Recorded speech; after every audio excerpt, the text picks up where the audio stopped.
going to try to show this person's. This is a great example of what I see as the problem in current psychology today. So this person starts off by saying, as an empath with ADD, actively avoid meeting new people, always will. Okay. First, we have as an empath. There's a label here where I don't want to say for some reason it's pretty obvious why this is happening, but it's not people are an empath. Like, people are picking up this label as being an empath as if that is their identity. They have this superpower that other people don't have. Now, you have empathy. You have the ability that everyone has to be empathetic or to show traits of empathy. So that sets up this person as thinking that they have this ability and that they're extremely sensitive, whereas other people wouldn't be as sensitive. And some people are more sensitive naturally, but that ultra sensitivity should not be seen as a disability. And then we have down here a declarative statement or a commitment statement. Always will. I will. This is an unchanging statement. So they are mentally committing to not meeting new people here. They will always do this. It's unfortunate. Always tired but can't sleep. Always in fight or flight mode. Relentlessness. Restlessness is never ending. Restlessness is relentless. What can be done about this? This is the question. What can we do about these symptoms that are holding us back in life? This sounds like more commitment or more of an attachment to these ideas as part of their identity. And always in fight or flight mode, like we have about that. I mean, one of them is cold showers. That seems to be one of the most effective ones. But going for runs and exercising, just maintaining our health and diet and seeing what we can do about that as best we can, that can help get better sleep, and then not be in such a frantic state all the time, not be in a state of fight or flight or freeze.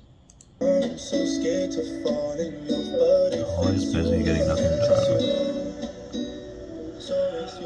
So you always think that people are mad at you. That's clearly symptomatic of the internal narrative. Very common symptom that we see in depression and anxiety cases, or cases of people that are in highly depressive states and highly anxious states for long periods of time. CBT really gets into this as well. Like, this is another example of bad personal language or bad self-narrative. Like, I literally can't hear you. There's a difference between hearing and listening, and you might be hearing me, but you're not listening to me. Well, you can hear everything. It's just what we center our attention on, and that takes a lot of practice, and especially if you've learned one way of listening to the world and one way of learning about the world. But that doesn't mean that you can't learn other ways. It doesn't mean you can't go back to how you were thinking and learning. Emotional self-control and having the appropriate emotion and feeling it at the right intensity. This is almost impossible. We have that is commonly seen in ADD and commonly seen in lots of disorders and these psychological disorders. And again, I have to ask, what can be done about it? Well, we have ACT and we have REBT. We have acceptance and commitment therapy that allows us to deeply explore our emotions and come to ways of accepting them, accepting the things that we cannot change and committing to the things that we can change, and trying to stay aware of those kind of things, like we talk about in the Serenity Prayer.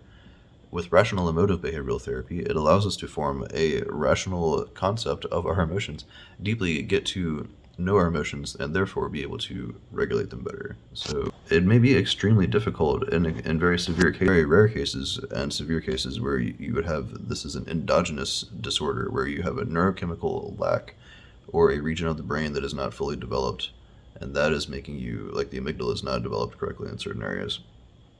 That would lead to emotional dysregulation. But it's extremely hard to verify that, for one thing, extremely expensive to test for that. And when we do test for it, it seems that that's usually the rare case. It's usually exogenous, usually brought on by external influence. And so that means that we can rework this. And even if it is brought on endogenously, that the message is not, here, take this pill for something that you can never fix. The message is, learn to work with this, learn to see how it works in your advantage however you can. And if you must take medication to get better at learning to work with it, then do so. But medications should be a last resort, unless, there's extremely distressed states, obviously. I'm not going to get into all that, but anyways, I think you understand what I'm saying. Low frustration tolerance, everything is happening at lightning speed. No time to filter your reactions, easily overwhelmed. Yeah, this is This is the overstimulated, not able to handle the situation for various means. Like the lack of sleep is going to play into this very heavily. I mean, our ability to process, like our processing speed, will be dampened by a lack of sleep, or it'll like rev up at certain times and then be like really sluggish at other times. And that's to be expected. And that's probably going to continue until a form of homeostasis is established, however it is. Okay, so this is why I started this video. Rejection-sensitive dysphoria is the most debilitating and paralyzing aspect. So I looked into this term. Rejection-sensitive dysphoria is when you experience severe emotional pain because of a failure or feeling rejected. It's linked to ADHD, and we think that it happens due to differences in brain structure. And I looked into that further, and it's extremely difficult to see how to prove that to begin with. But when we do see it again, we see that that's the rare case. Usually this is something that naturally, and we become extra sensitive to things. But it's hard to tell why. These are new things that we're learning about. Another big theory is, and this is what I tend to believe more, is the influence of language. Like linguistic psychology gets into this heavily, and social psychology as well. The way that we talk about these things and the labels that we allow each other to talk about in common language make us think about these things, and we start thinking, oh wow, I might have that, I might have this, I might be cursed with this specific thing, and that makes me special, or that makes me something that I can attribute it to as a label, because we love to be proud and we love to be egotistical about whatever possible, even disorders, and or we will use that to our advantage, and or we will have that set in as a very self-destructive and debilitating and depressing and anxiety invoking state. And the latter seems to be the most common in the United States at the moment. So anyways, even if you can't prove this through brain scan, is what I'm getting at. The message is not, here, take these pills. The message is, try to work with this thing and see what it is, and really deeply question every time that you go to use these terms. This is what we should always be doing with every term that we use, but that's combinatorially explosive to do so. But we should be deeply asking ourselves when we go to use the labels, like, am I feeling a depressed state right now, or am I depression? So what we see here, when you experience severe emotional pain because of a failure or rejection, feeling anxious and experiencing low self-esteem, especially in social settings, I mean, this is completely natural. But specifically having an emotional outburst is a little extreme, but that's what kids do. Like, this is and that's something that has to be learned, and get over that from childhood, or like you learn a really weird way of either like ignoring that or working with that as a child. You may have problems later on. But the social rejection is a incredibly useful tool. That's very important. Not necessarily pure exclusion, not necessarily like people making fun of you to set you on your way or whatever, but when people reject you naturally, or when you say something that's out of line, or when you do something that's out of line behaviorally, or something that's not normally socially acceptable, you're gonna experience shame. You're gonna experience like emotional, your heart's gonna race, and you're gonna have the fight or flight mode that this person was talking about. And now we have this term, rejection sensitive dysphoria, and it's paralyzing. And so here's another one. This term right here, paralyzing, is a little bit insensitive to those who actually have paralysis, but it can be debilitating. But it is useful to feel that as a tool and ask yourself, why am I feeling this emotion? Why am I feeling shame? Why am I feeling anger? Don't just react from a place of anger. And the language that we're putting out on the internet like this is making the job of the psychologist that much harder, because now they have to clean up this mess. Like now they have to deal with all these new terms that are being absorbed by the culture, and this is getting expansive. Like, it's because of social media. People pleasing is like an extreme sport.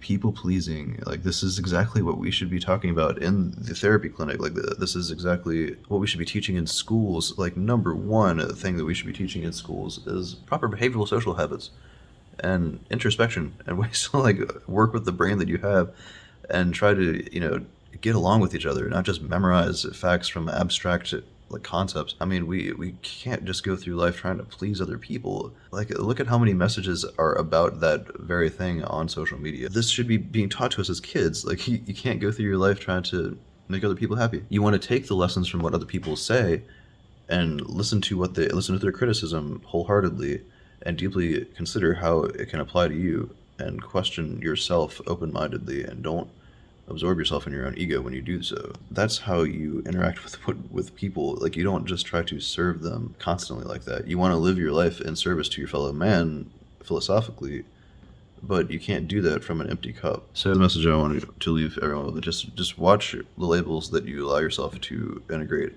into your life. Watch the labels and messages that you let yourself absorb. You're going to see a lot of this on social media, and I want you to question this when you see these things. When you see people talking about themselves as an empath, or having, like, I have ADHD, or I have this condition or another, and when you're tempted to adopt those terms, just be careful when you do. Look deeply into the symptoms and ask yourself what value it is to even ascribe yourself a label, and think of yourself as committed to ascribing that to your identity, like taking on that as part of your identity. It can be, I don't want to go on too long with this, but it can be relieving. Like, that's a big feeling that people get as well from adopting. I'm not saying people, like, I'm speaking from my own experience. Like, I have been diagnosed with ADHD, with central language processing disorder, or central auditory processing disorder, and obsessive compulsive disorder. I speak from experience, having thought of that as something being uncurable, or something that I'll always have to deal with, as well as my ADHD, as well as my speech disorder. And until I began working on these things and, like, considering them as labels and not just a part of my identity that I had absorbed, it wasn't until then that I began getting better at these things and beginning to actually live the life that I want to live, and all of that. And this is what I want to encourage on the YouTube channel that I'm working on, and this is the main message I'm trying to encourage in general on the internet. Like, we have to be watching for the way that our brains develop, and watching for the labels that we allow ourselves to absorb, taking the lessons that life throws at us, listening to our emotional responses, and listening to the criticism of others, and seeing what we can learn from those lessons. Anyways, if you found this valuable, I guess subscribe to the YouTube channel or something. Much love. Namaste.